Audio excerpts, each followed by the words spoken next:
Wolf Hall was published 12 years ago and won the Man Booker Prize. Bring up the ball. The second in the series was shortlisted for the same award. So, expectations for the third book, The Mirror and the Light, are understandably high. It is the final part of the Thomas Cromwell trilogy, bringing his story to its conclusion. Mantel writes in the form of a first-person narrative, so we see events through Cromwell's eyes and experience them as he does. In the previous book, Cromwell had risen to become chief minister to King Henry. VIII had engineered the passage of the Act of Supremacy, which made the king, not the pope, the supreme head of the church in England. He had also helped the king secure a divorce from Catherine of Aragon, so that Henry could marry Anne Boleyn, and in doing so, had made powerful enemies, particularly among the old religious orders whose power had been curtailed by the Act of Supremacy. Enemies who will now seek to bring him down. The novel opens with Cromwell reflecting on how his own face seems to be everywhere, on coins, on tombstones, on church wall plaques, and everywhere, he says, it looks back at me. The Mirror and the Light, he says, is the title he would have given himself if he were an artist. A mirror reflects what is there. Light can reveal something more. He goes on to say that his face in those artworks is often blank and unresponsive, like one of those stone gargoyles that decorate the facade of a great building. But when people talk about him, he fills their voices striking sparks from his unyielding surface. They can see ambition in his face. What they don't see is his fear, the terror that drives him forward. He is woken from his thoughts by the arrival of a visitor, the Abbot of Westminster, who asks Cromwell to come to the Abbey to discuss a matter of mutual concern, namely the succession.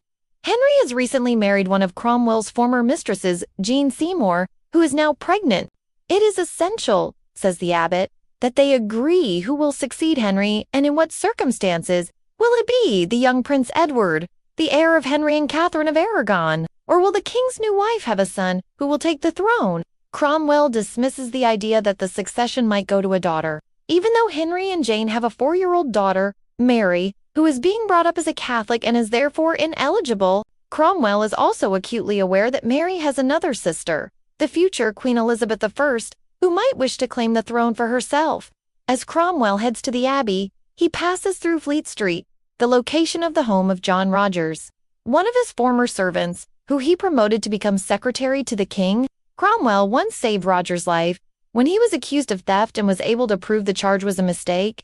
Now Rogers works directly under Cromwell and is secretly writing a book recording Cromwell as great deeds for posterity. We know this because he is also our narrator. He tells us that he is writing down everything he sees and hears, but only to have it all burned after his death. We learn that the house where Rogers lives is owned by the family of Sir Thomas Bridges, one of Cromwell's former enemies who died in the previous book. Bridges' widow, however, still hates Cromwell's guts and refuses to rent to anyone connected with him. Rogers asks Cromwell why he keeps him around. Cromwell replies that he has need of Bridges' family, while he remains in disgrace with the king. And he knows that when he falls, Rogers will remember who it was that employed him and helped him get on in life. This is perhaps the first hint that Cromwell knows that his time at the top may be running out. A subplot revolves around the attempt by the Spanish ambassador Chappies to find a way to end Cromwell's influence over the king. Part of this plot involves getting the king's daughter Mary, who is living under house arrest, released from her confinement and married to a suitable foreign prince, preferably one connected with the Spanish Habsburg dynasty. If Mary were to have a son, then Henry's last-minute remarriage to Jean Seymour would become irrelevant. Chappies manages to meet with Henry, disguised as an artist's assistant, which allows him to present a portrait of Mary to the king.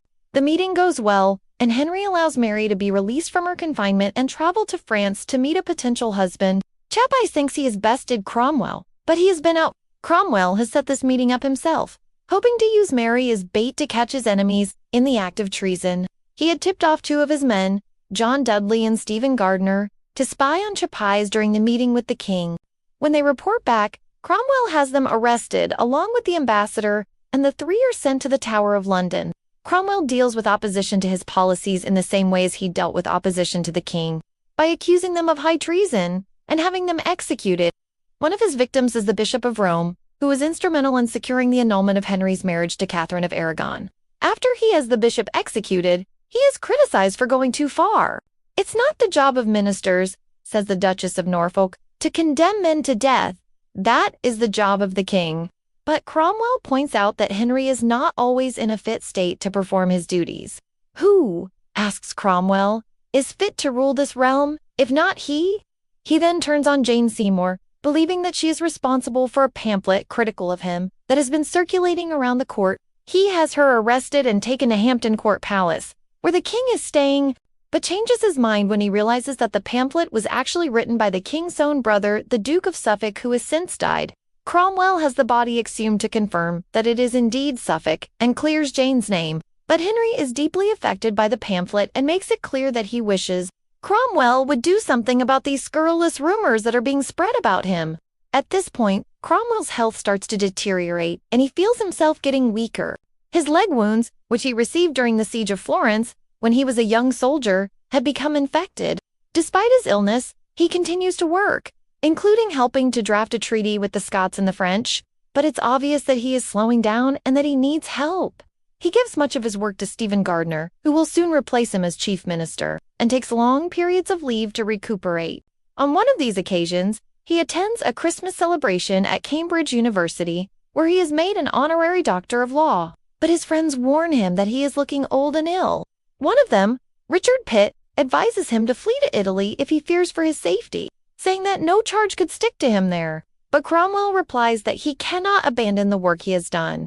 The concluding section of the novel shows Cromwell facing his enemies in the final act of a play that has been running for more than 30 years. Cromwell appears as a character who has come to the end of his tether, who has reached the point where he can neither go on nor stop. His whole story has been one of relentless drive. In the last 5 years, he has created a new church, reformed the finances of a kingdom, organized a navy, and established a system of governance. He is tired now, spent, and unable to keep up the momentum. But those around him have been radicalized by the need to preserve what he has achieved. Cromwell, like Hamlet, famously says, "The readiness is all." But it is a readiness that is tinged with melancholy. There is little left for him to do but await his fate. The mirror is tarnished, the light has gone out. This concludes The Mirror and the Light. This has been a summary of The Mirror and the Light by Hilary Mantel. If you enjoyed this video, please subscribe to the channel to receive notifications of future videos.